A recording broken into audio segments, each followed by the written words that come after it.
C'est seulement après à peu près 3 ans à faire des vidéos que je me rends compte que j'ai des mods. J'enchaîne des vidéos qui sont liées ou sur le même thème. Par exemple, aujourd'hui, on va reparler de système d'exploitation.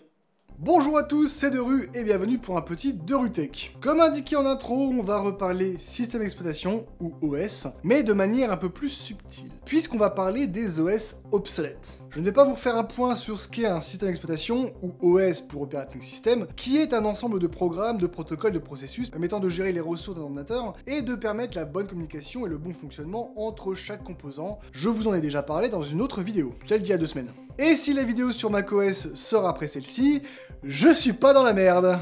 Le terme important aujourd'hui est obsolète, qui signifie dépassé ou périmé.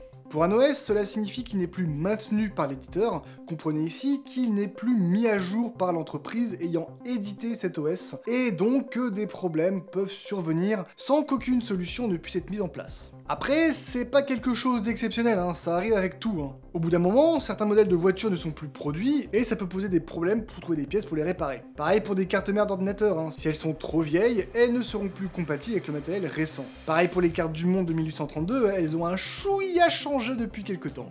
Tout ça pour dire que ça arrive tout le temps et avec tout. Même moi, un jour, je serai obsolète. Je le suis peut-être même déjà. J'espère que cette vidéo vous a plu. Reprenons un peu notre sérieux. Lorsqu'un OS est obsolète, qu'il arrive au terme de son maintien et de son support par son éditeur, il peut se passer des choses plus ou moins graves si on l'utilise encore. Alors, pas de mutation bizarre, mais des risques pour la sécurité. En effet, une fois que l'éditeur ne maintient plus à jour son système d'exploitation, il n'y a plus aucune mise à jour de fait et donc plus de mise à jour de sécurité. Exception faite pour certaines entreprises qui peuvent payer une prolongation de support de l'éditeur. Et vous avez le droit de vous demander, oui, et alors ? Eh bien, lorsqu'un OS est obsolète, comme c'est le cas pour Windows 8.1 depuis le 10 janvier 2023, il n'est pas pour autant abandonné aussitôt par les utilisateurs, certains pouvant même l'utiliser encore pendant plusieurs années, comme ça a été le cas pour Windows 7, dont le support a pris fin le 14 janvier 2020. Mais, comme il était très utilisé, 10% du marché début 2023, il a eu le droit à une prolongation de support pour les entreprises et les administrations qui étaient prêtes à payer.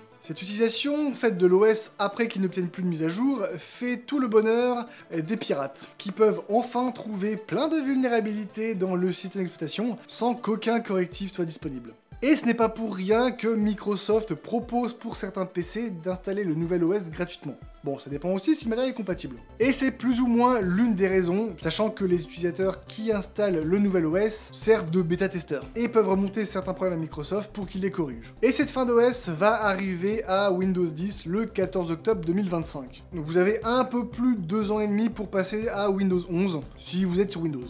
Les risques vont vraiment du moindre au pire. On peut avoir des incompatibilités de pilotes de périphériques, incompatibilités logicielles ou des jeux qui bug suite à une mise à jour du jeu, mais pas de l'OS. Mais niveau sécurité, ce qui nous intéresse, on peut avoir des buffer overflow, des dépassements de mémoire, c'est-à-dire qu'un processus a écrit en dehors de l'espace mémoire qui lui est alloué, et donc a dû écraser des informations. Cela peut se traduire par l'accès frauduleux à une application ou à un service. On peut également voir apparaître des vulnérabilités permettant à un attaquant extérieur d'appliquer des commandes arbitraires et récupérer des données ou se créer un accès. On pourrait se dire que le mieux est de déconnecter le PC d'Internet, comme ça plus de risque d'attaque ou d'infection par un malware qui ferait n'importe quoi sur votre vieux PC.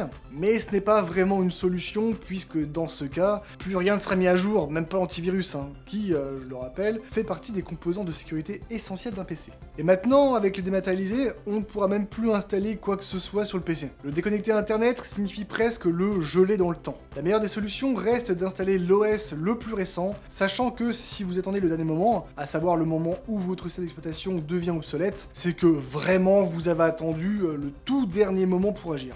Et si le nouvel OS n'est pas compatible avec votre ordinateur, c'est qu'il est vraiment, mais vraiment temps d'agir, parce que le PC ne doit vraiment pas être de première jeunesse.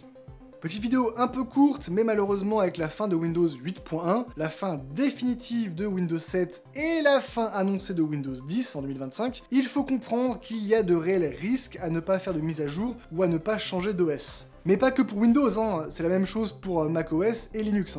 Et c'est d'ailleurs la même chose pour les logiciels et les applications. Il n'y a pas que avec un OS qu'un pirate peut faire fonctionner un malware ou voler des données. Les logiciels aussi y sont pour beaucoup, surtout que beaucoup communiquent directement sur Internet.